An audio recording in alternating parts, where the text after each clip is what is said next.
महाराष्ट्र में सत्ता बंटवारा नहीं हो पा रहा है। कहते हैं कि बार्गेनिंग चल रही है।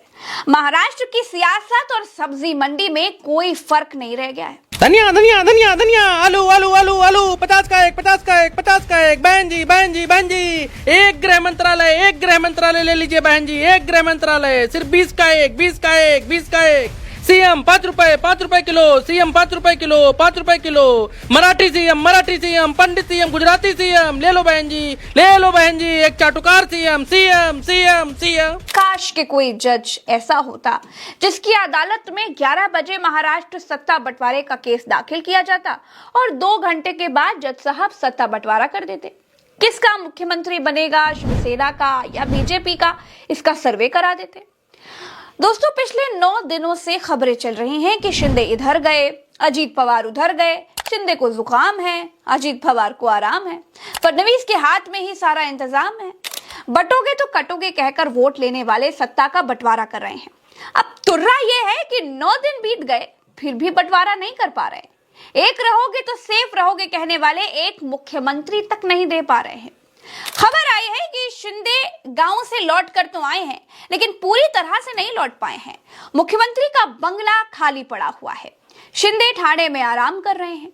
शिंदे ने सारी मीटिंग सारी बैठकें रद्द कर दी हैं। बीजेपी जो बैठक शनिवार को करने वाली थी वो इतवार को भी नहीं कर पाई। फिर सोमवार को भी बीजेपी विधायक दल की बैठक रद्द कर दी गई। ये दिखाता है कि लड़ाई सिर्फ महायुति में नहीं है दोस्तों, लड़ाई बीजेपी के भीतर भी है और बहुत भयंकर है। बीजेपी विधायक दल का जो नेता चुना जाएगा, बीजेपी उसे ही मुख्यमंत्री पद के लिए आगे बढ़ाएगी। लेकिन आज 9 दिन बीत गए हैं, बीजेपी विधायक दल का कोई नेता ही नहीं चुना गया। शिंदे कहते हैं कि महाराष्ट्र की जनता उनको मुख्यमंत्री देखना चाहती है। इसी बीच एनसीपी के 3 नेता दिल्ली में शाह से मीटिंग करने के लिए निकल गए। भाजपा को दूल्हा नहीं मिल रहा है, बाकी बारात की सारी तैयारियां पूरी की जा चुकी हैं।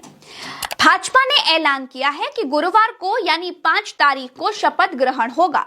शाम 5 बजे होगा, मुंबई वो होगा और आजाद मैदान में होगा। लेकिन मुख्यमंत्री कौन होगा ये जानने के लिए इंतजार करना होगा। दोस्तों, शिंदे अपने बेटे को डिप्टी सीएम बनाना चाहते हैं, लेकिन बीजेपी ऐसा नहीं चाहती। किसी ने कहा शिंदे गृह मंत्रालय भी मांग रहे हैं, वित्त भी मांग रहे हैं, लेकिन बीजेपी देने के लिए तैयार ही नहीं है। 5 तारीख तक अगर शिंदे नहीं मानते हैं तो बिना शिंदे के भी बीजेपी का शपथ ग्रहण हो सकता है। ऐसी हालत में शिंदे के पास विपक्ष में बैठने के अलावा अब कोई दूसरा चारा नहीं होगा, क्योंकि इंडिया गठबंधन के दलों को इतनी सीटें भी नहीं मिली हैं कि वो अपना नेता विपक्ष बना पाए। नेता विपक्ष बनाने के लिए विपक्ष को किसी भी पार्टी के पास सीटों की कुल संख्या 10% तो होनी ही चाहिए। गठबंधन में सबसे ज्यादा 20 सीटें उद्धव गुट वाली शिवसेना के पास हैं। फिर कांग्रेस के पास 16 और शरद पवार वाली एनसीपी के पास 10 सीटें हैं। 10% वाले फॉर्मूले के हिसाब से 29 सीटें तो होनी जरूरी हैं। अब इसका सीधा सा मतलब है कि महाराष्ट्र में विपक्ष की कुर्सी खाली रहने वाली है। शिंदे के पास 57 विधायक हैं। विपक्ष में बैठने का विकल्प शिवसेना के लिए खुला है। अगर ऐसा हुआ तो ये पहली बार होगा कि महायुति सत्ता में भी रहेगी और महायुति विपक्ष में भी बैठेगी। बहुत अजीब सी स्थिति है, लेकिन है तो है। अब संसद के भीतर का हाल देखिए। पिछले 4 दिन से संसद 10-12 मिनट से ज्यादा चल ही नहीं रही है। संसद को पिकनिक स्पॉट और तफरीबाजी का अड्डा बना दिया गया है। जयंत चौधरी के भाषण के दौरान भाजपा सांसद निशिकांत दुबे और सतीश गौतम को देखिए जरा, ऐसा लग रहा है जैसे ये लोग कपिल शर्मा का शो देखने के लिए संसद आए हैं। कभी आगे वाले सांसद के साथ तफरी कर रहे हैं और कभी पीछे वाले सांसद को तफरी के लिए इनवाइट कर रहे हैं। हमारी और आपकी जेब से संसद चलाने के लिए सरकार 2.5 लाख रुपए प्रति मिनट के हिसाब से ले रही है और संसद 12 मिनट से ज्यादा चल नहीं पा रही है। सोचिए। माननीय सदस्यगणों, प्रश्नकाल आपका समय है। मैं आग्रह करता हूं कि प्रश्नकाल को आप चलने दें। कृपया अपनी अपनी सीट पर विराजें। सदन की कार्रवाई आज 12 बजे तक के लिए स्थगित की जाती है। राज्यसभा का हाल इससे भी बुरा है। लोकसभा में अडानी के मुद्दे पर हंगामा हो रहा है, इसीलिए संसद स्थगित हो रही है।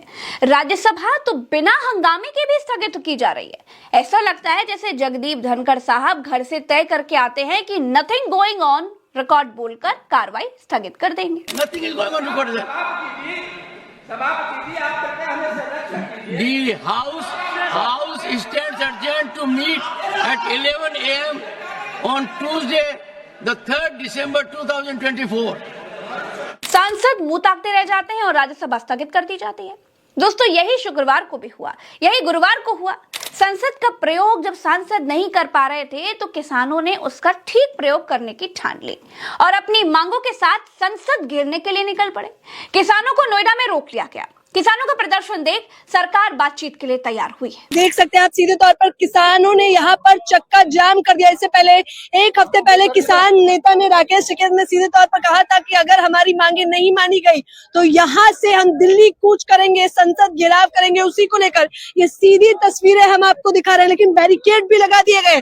दूसरी तरफ कैमरामैन अगर आप जूम इन करके दिखा सकते हैं तो दिखाइए कि दूसरी तरफ पुलिस प्रशासन की पूरी टीम तैनात है और ये बॉर्डर पर इस वक्त मेरी मौजूदगी है। हम दिल्ली जा करेंगे तो हमारी मांग मान ले सरकार, और नहीं तो हम दिल्ली जा करेंगे। जब तक हमारी मांगे पूरी नहीं होंगी किसान यहाँ से हटने वाले हैं नहीं। अब तो असंभव सा है दिल्ली जाना आप लोगों के लिए। नहीं, संभव नहीं है। अभी हम तोड़ के जाएंगे, जैसे पीछे से आए है ना। मोदी ये बताएंगे कि चीज हो रही है, आप देश के प्रधानमंत्री हो, आप देश के लिए क्या कर रहे हो। अगर वो कहीं टॉयलेट में भी जाते हैं तो अपनी वीडियोग्राफी दिखाते हैं कि भाई देखो मैं आज यहाँ जा रहा हूँ। क्या उनको किसान नहीं दिखता पूरे गौतम बुद्ध नगर का? आपको क्या लगता है क्यों दरकिनार किया जा रहा है आप अब ये तो हमें लग रहा है चोर चोर मौसेर भैया। अब कैसे भरोसा है सुन लेगी, जब तक अब तक नहीं सुना अब ऐसा, अब ये तो देखो बाप बाप होता, बेटा बेटा होता है। दोस्तों, सरकार बहरी है, उसको थोड़ा ऊंचा सुनाई देता है।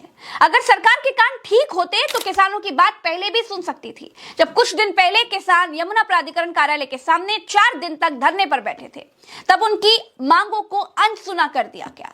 मैं किसान और शिक्षक परिवार से आती हूँ, इसीलिए किसानों के लिए मेरे मन में एक अलग सा कोना है।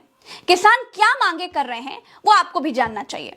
किसानों की पहली मांग है न्यूनतम समर्थन मूल्य यानी कि एमएसपी को कानूनी रूप से गारंटी दी जाए। दूसरी मांग यह है कि सरकार किसानों का कर्जा माफ करे, भूमिहीन किसानों के बच्चों को रोजगार और पुनर्वास का लाभ दिया जाए। तीसरी मांग यह है कि सरकार खेती मजदूरी के लिए पेंशन का प्रावधान करे, साथ ही बिजली की दरों में बढ़ोतरी ना की जाए। चौथी मांग यह है कि किसानों के खिलाफ थाने में दर्ज मामलों को अब वापस लिया जाए। पांचवी मांग यह है कि लखीमपुर खीरी हिंसा 2021 में पीड़ित किसानों को न्याय मिले। छठी मांग यह है कि भूमि अधिग्रहण अधिनियम 2013 को फिर से बहाल किया जाए। इस कानून से प्रभावित किसानों को 10% प्लॉट और 64.7 के मुआवजे दिए जाए। सातवीं और बिल्कुल आखिरी मांग यह है कि पिछले आंदोलन के दौरान जान गंवाने वाले किसानों के परिवार को भी मुआवजा मिलना चाहिए। दोस्तों, फिलहाल इस वीडियो में इतना ही। मेरा नाम प्रज्ञा मिश्रा है। चलते हैं। राम राम, दुआ सलाम, जय हिंद। चैनल पर नए हैं तो सब्सक्राइब जरूर कीजिएगा।